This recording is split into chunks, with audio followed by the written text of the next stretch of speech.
Voiceover Coffee Shop, Episode 9. Welcome to the Voiceover Coffee Shop, where we share our morning with some of the finest names in voiceover. And now, here's your host, voice actor Andrew Morrison. Hi there. My name is Andrew Morrison, and welcome to the Voiceover Coffee Shop, where we start our day with some of the finest names in voiceover. If you'd like to know more about me, feel free to visit my personal website at www.voicebard.com. In this episode, we have coffee with my dear friend, June Yoon. June is a bilingual Korean-American voiceover artist with over 20 years of experience in acting, directing, producing, and educating young and upcoming voiceover artists. He has also been the trusted voice for national organizations from Ubisoft, MasterCard, Blue Mammoth Games, Samsung, Amazon, and many more. In this episode, we talk about working as a Korean-American voiceover artist, how to make your audition stand out, knowing your niche and how to reap the benefits of it, and Korean representation in animation and video games. How are you today, June? I'm well. Thank you for having me. I'm great. How are you? I'm wonderful. So how do you take your coffee? In the morning, exclusively when I drink my coffee, I go flat black. No creamers and sugar substitutes in the world can replace a nice, strong black coffee, in my opinion. That's why I'm drinking bourbon now. So you started with a bachelor's in theater education, correct? Almost, as a matter of fact. That's a story as well. Okay. Absolutely fell in love with acting in high school. Yeah. As this immigrant kid who wasn't very good at English, and with the aspirations of I can't speak very much, I guess I'm doing computer science like the rest of the Asian kids. It was an eye-opening experience and a moment that I could find a community to which I could belong, and where I could be creative and loud and energetic and all the things that I wanted to be, as well as all these other characters that lived in these scripts. It was liberating. So I knew, like right off and then, that somehow I wanted acting to be in my life for the rest of my life. I'm one of those fortunate people that have discovered happiness at such a young age. Wow. And of course, have done so many shows in high school and learned and went to college and declared a theater major with the intent of becoming an actor and director. And in my third year in the university, I had a moment of revelation as well. One more time, where I was really struggling with this duality of living this immigrant life where I wanted stability, a house in the suburbs with a couple of cars in the driveway. I really wanted that stable American dream life. And I also wanted to continue my relationship with acting, with theater and creative expression. And working as an actor, as you and I both know, stability isn't quite in the same congruent universe. A very volatile industry, right? To a degree. So I had to make a decision back then, and the decision that I came to, and the happiness that I could come to the realization thereof was teaching. And by then, I had written my own play, directed so many shows, both in high school and college and professionally and all these things. And that pivot, if you will, to education, not only did it allow me to provide this stable American dream life, it also allowed me to stay very much in touch with the creative side. And I found so much joy in teaching that I stuck to it. Not only did I stuck to it, I had to change my major from theater BA to English BA, because back then there was no such thing as theater education degree. So third year in college, I changed majors to English, and that piled on 2 more years of English classes that I had to take to get that degree. And I was doing 20 some odd units every semester, and it was probably the most stressful. I drank a lot and I smoked a lot in those few years, but I got through it. with a with an English degree, with my teaching credential in theater, and I started working. And all these years, like 11 years later, like I have zero regrets about that decision in my life. Having taught like countless number of actors and students who have gone out of my program to be who they are now, where they are now. um, I derive happiness from knowing that I had a hand in their creative expression, to developing who they are as human beings as they go into adulthood, in on the colleges and stuff like that. At the same time, like fostering my own creativity in teaching and in directing and producing, as well as acting. Because make no mistake, teaching is definitely an actor's job Right. to an extent. So is that the kind of Uh, teaching that you're doing? Is acting classes? Right. So today I continue to teach and work with various voice actors in that realm. Focus very much on the character acting, the fundamentals, all the stuff that I used to teach on a daily basis, that I have a degree and a credential for. And as it turns out, it's super helpful to a bunch of people. So I'm happy to offer my service as a teacher, in addition to my services as an actor today. So what does your character development process look like then? From a teaching standpoint? It's a healthy balance of artistic development as well as logistic development. Okay. Um, Something that I state on my webpage for coaching is that the the distance between an aspiring beginning actor who have just recently discovered, hey, this is kind of cool, I want to explore more into it. Right. I'm calling myself an aspiring actor, to the professional level, if you will, agency representation, union, and all these things, is rather vast, very, very far apart, Right. which takes years of continued work and persistence and marketing, not only on top, above and beyond the artistic abilities. We need marketing abilities, budgeting, scheduling, networking, content creation. There's so many other facets of working as a voice actor. And while I probably could take a talent and like help that person rise to wherever they need to go, um artistically I stop with the fundamentals, because that's my expertise. That's what I know, the fundamentals of acting. And everybody know, you and I both know, that voice acting is more than just having a voice. It's the acting Right. underneath that supports the voice, the tools that we use in the booth, in the studios. So my aim, from a very artistic point of view, is to strengthen that foundation. And if they don't have that, to establish that foundation, really find out who they are as actors and as people, and really figure out what they have to contribute to this whole industry as a whole, while being a person, while being an actor, and really try to hone and sculpt who they are and what they bring to the characters that they speak. So in more detail, it's got a lot to do with Stanislavski's ideas, Uta Hagen's processes, and I Right. combine all of this into an analogy called the Swiss cheese. I hesitate to call it a method, because it's really not a method. Right. It's more Right. of an analogy, really. Um, Something that I talk about is Romeo and Juliet. Who doesn't know Romeo and Juliet? Everybody knows Romeo and Juliet. It's Right. been around for hundreds and hundreds of years. And at scale, if we think about it, that's a lot of Romeos and a lot of Juliets, Friar Lawrence's and Mercutio's. And you and I can probably agree, and anybody who's watching and listening can probably agree, that every single one of those Romeos have been different. Mhm. Um, because the actors who play them are different actors, of course. But Right. what we have to recognize is that Romeo, the character on those pages, doesn't change. Those Okay. words, the age, the setting, the Right. conflict, the story, the plot, none of that changes. Shakespeare is dead. Rest in peace. But he's not coming back to change these things around. That's written on paper. That's Swiss cheese with a bunch of holes in it.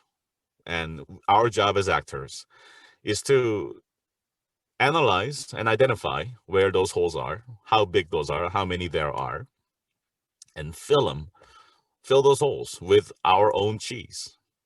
Like Romeo Montague is a real person in that universe, Right. right? He's not some random fake person. He's a real person, Romeo Montague. And much like how Romeo is a real person, I'm a real person, and you're a real person. And we are also our brand of cheeses, Andrew cheese, with your own stink and texture and smell and taste and stuff like that.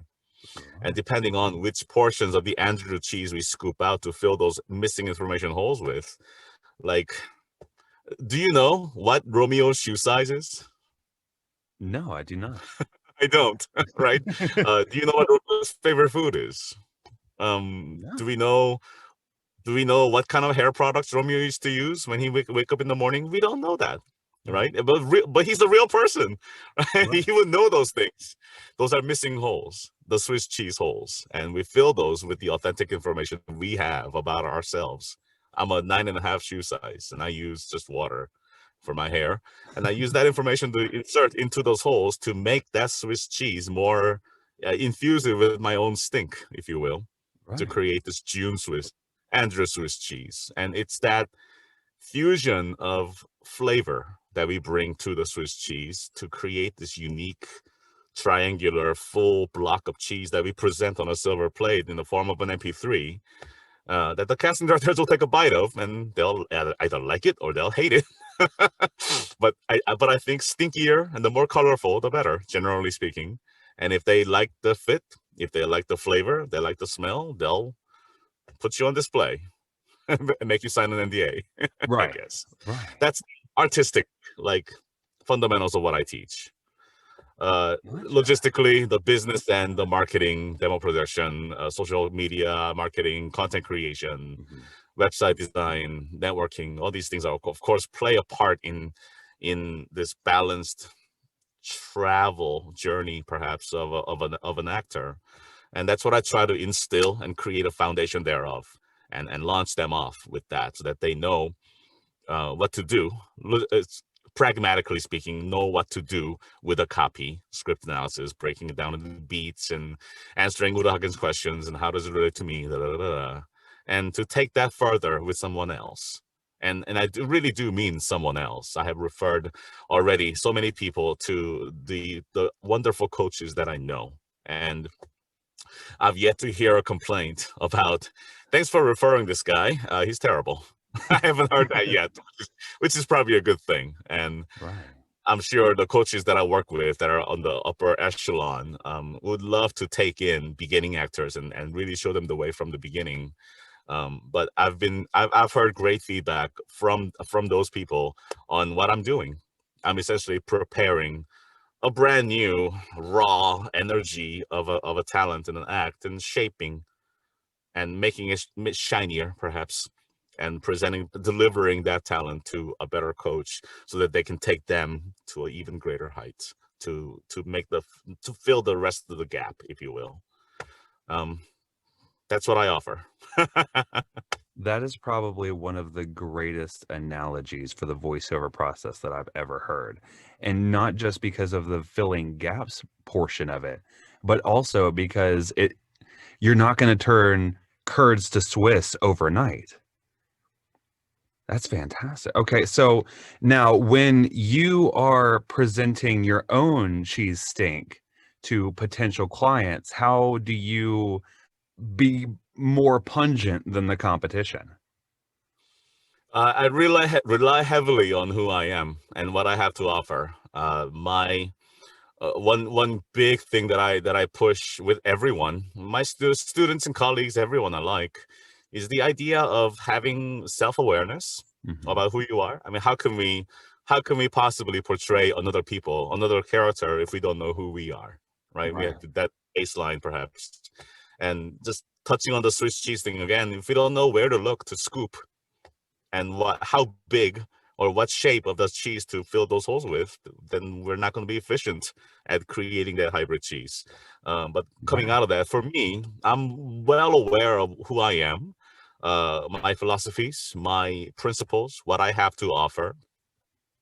And I'm very much aware of my voice, what I bring to the table, the archetypes that I can realistically and authentically portray in the character realm.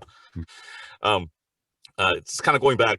I'm fully aware of who I am and what I bring to the table. Hmm. A really great example that I bring in these conversations is my accent. It's not as noticeable or apparent as some other voice actors who are from that country, from that region, from that culture.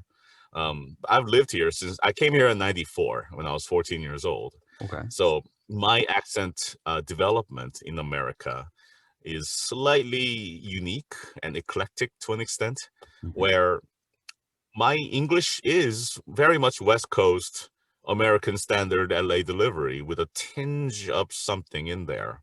Hmm. Uh, Most people can't exactly pinpoint it. But when they see my name, they go, "Oh, that's Korean," which is fine. But as it turns out, there's just not that many Korean-speaking professional level voice actors uh, in any market. And Korea itself is a market, absolutely, but the the voice actors there don't speak English because they're Korean. They live there. Either that or their English language level is not at a place where where they can negotiate with global clients. So Hmm. I'm fully aware of my position as a bilingual Korean voice actor, and I know that I know what I'm capable of. So I use that as a leverage to market my services. Uh, like I know for sure that I'm not gonna book any Ford commercials or Chevy commercials or explainer videos for the military. I'm not gonna book it. And I know that until my accent goes away, which is not going to go away Right. unless I try, I guess, but that's later in the future. But I know that I'm a shoo-in for diversity training. It's not a bad thing. I don't look at it Wow. as a that's the only thing I can do. It's what I'm capable of. Hmm. It's a good fit. It's a fit. As a matter of fact, the whole diversity and inclusion movement by various HR companies around the world have been on the uptick, if people didn't know. And diversity training requires voice actors or characters who are of diversity, so they can talk about diversity and inclusion training. And I've seen an uptick on e-learning and tutorial and other media where they require an authentic, natural sounding bilingual people with accents. Thanks. Right. Which is another reason why I got the international voice actors Discord started. I run a Discord server filled with voice actors from around the world whose language is not English primarily, and I'm in contact with actors from China, Japan, Vietnam, Russia, to Netherlands, to France, to Brazil, to Africa. It's phenomenal how connected we all are. Hmm. And just to know that there are other voice actors who are working in the trenches as it happens to be Right. from all corners of the world who have these really interesting accents and their native languages to offer. And again, my goal to educate and to elevate others as I aim to do has been super fruitful for my own needs and my own philosophical needs, I guess, for my own happiness. Hmm. And it's really rewarding to see the IVA, International Voice Actors, IVA group, grow to what it is today. And they're booking things left and right, and I'm so proud. Gotcha.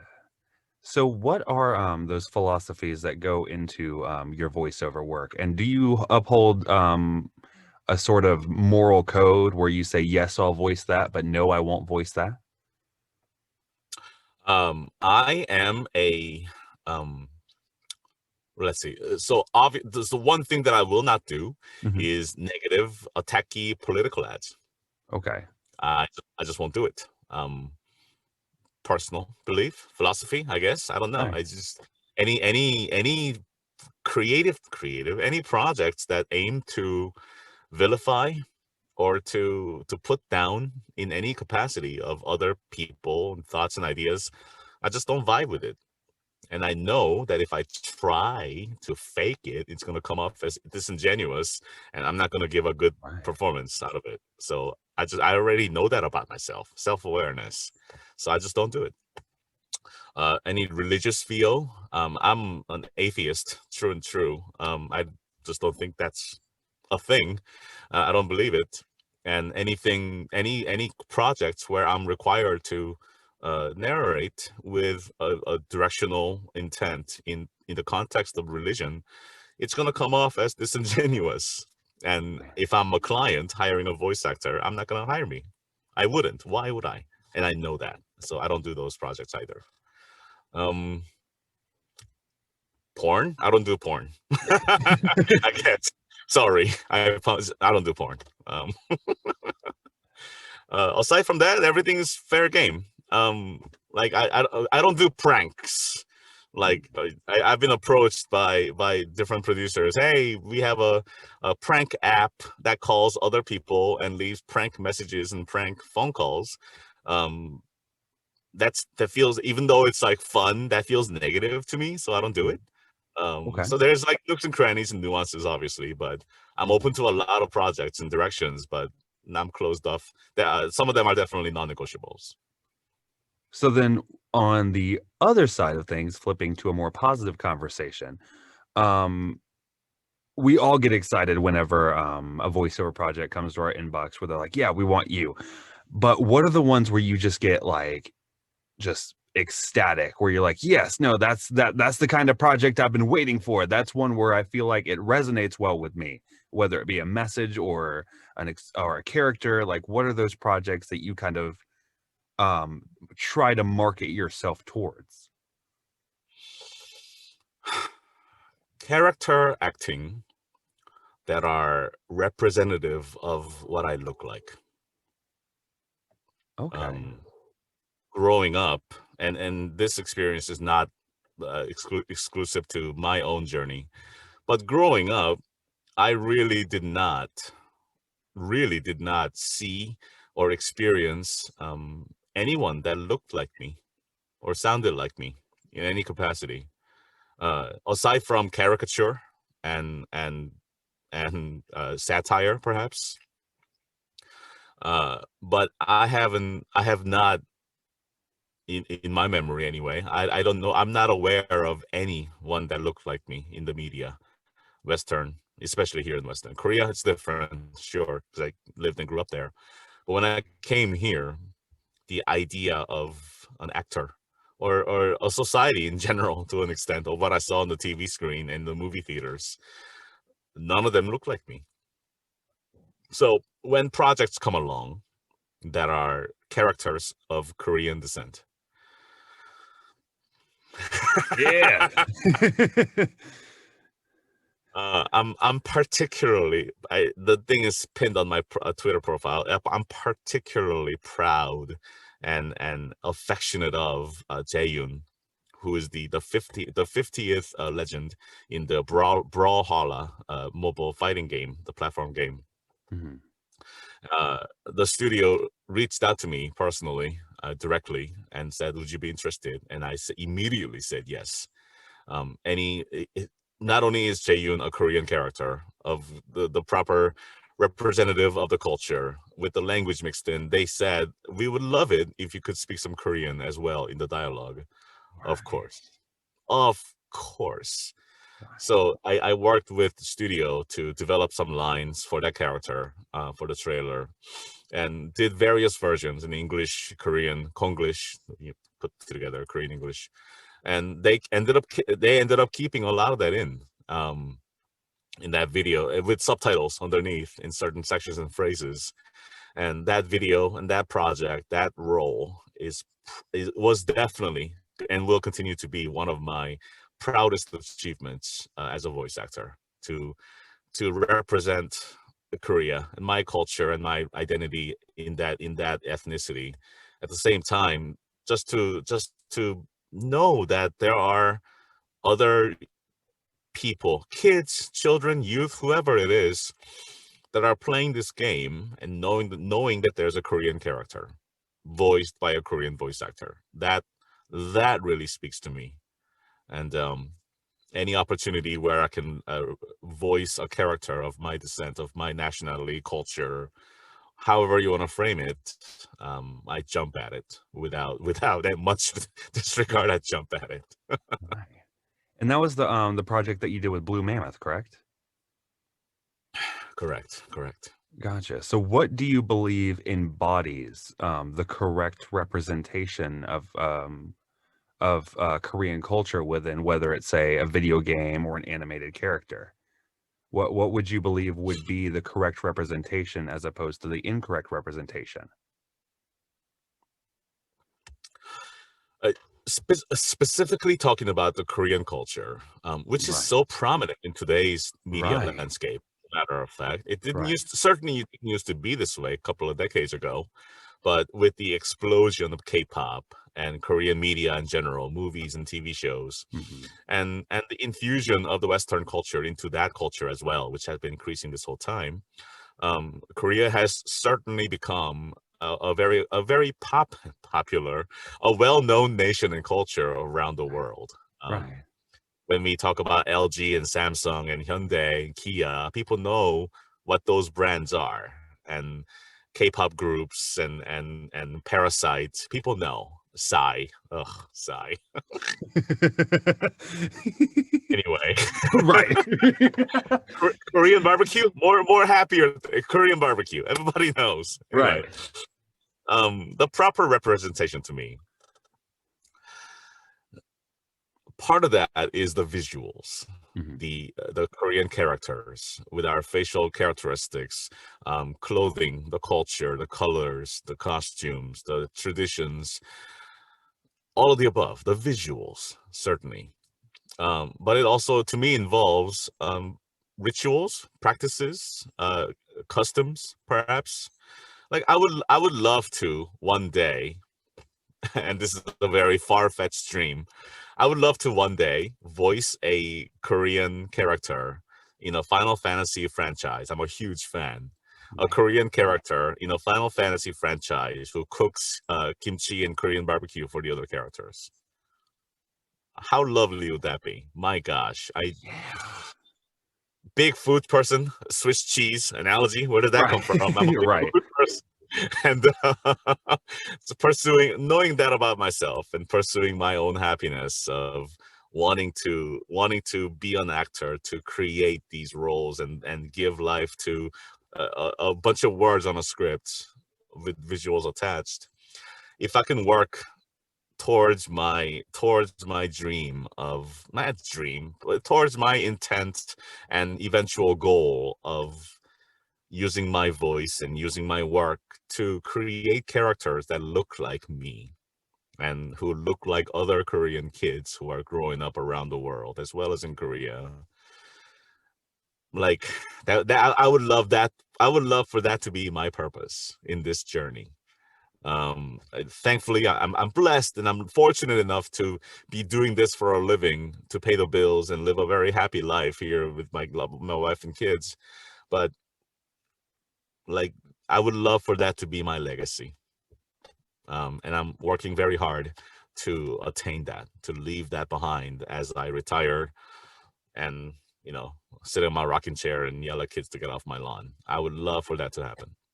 So, what are your goals towards attaining that legacy? The biggest one came last year. I signed with RSA Entertainment here in Los Angeles, a talent agency and management company, and signing with them was a big deal. I literally bawled my eyes out that night. Just it was an ugly cry. It was fantastic, and building a relationship with them and signing with Shepherd Agency in Texas with them was also another great blessing that came near to each other, funny enough. And through those two entities, I've had the pleasure of having access to some amazing content and amazing audition opportunities, and I'm very, very excited about where that's going to go. um, from here, it's continued push, um, unrelenting effort, if you will, to move forward, to continue to be who I am, to pursue my own happiness and do things and create content and teach and educate and elevate others while pursuing proper representation of my culture and my identity, as well as loving my wife and loving my kids, spending time at home as a dad, which I also love. It gives me happiness. What am I doing? I'm doing all these things working, living as a dad, living as a husband, working as a voice actor, working as an educator, and these continued, consistent, and unrelenting effort that I'm putting in every single day, except for Sundays, because I need the Right. rest. So you've been doing this for well over 20 years. What do you believe some of your biggest resources have been along the way in helping you achieve those goals? It really, my direction and my goals and the reason why I'm here, I guess, today really hasn't been clear until the last 4 years when I started my journey as a voice actor.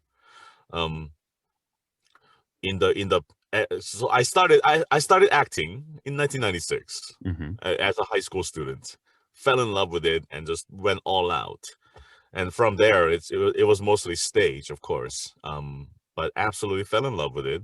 And having realized that acting is my happiness, of course, I didn't know to label that as my happiness back then. But as it often happens, the light bulb, the gigantic light bulb on top of your head, doesn't go off, in my opinion anyway, until your mid 30s. Maybe that's Okay. different for everybody, sure, but that moment of clarity and the experienced people, old people, experienced people will know what I'm talking about. That moment of clarity didn't hit me until 2016. Like I knew that I was pursuing towards what felt good, what I enjoyed, what was fun, which was theater, teaching, family, all these things. But I didn't necessarily know that that was, in fact, the pursuit of my own happiness. It really wasn't until I turned my career to be a voice actor and delved deeper into my own self-awareness that I had come to that realization that I had been pursuing happiness the whole time. Um, so I like to think that, at least in my own analysis of my own self-awareness, I like to think that the past 20 years that I've spent on stage, in theaters, in classrooms, teaching and acting and producing and directing, doing all these artistic, creative things, were subconsciously and maybe unintentionally the pursuit of my own happiness.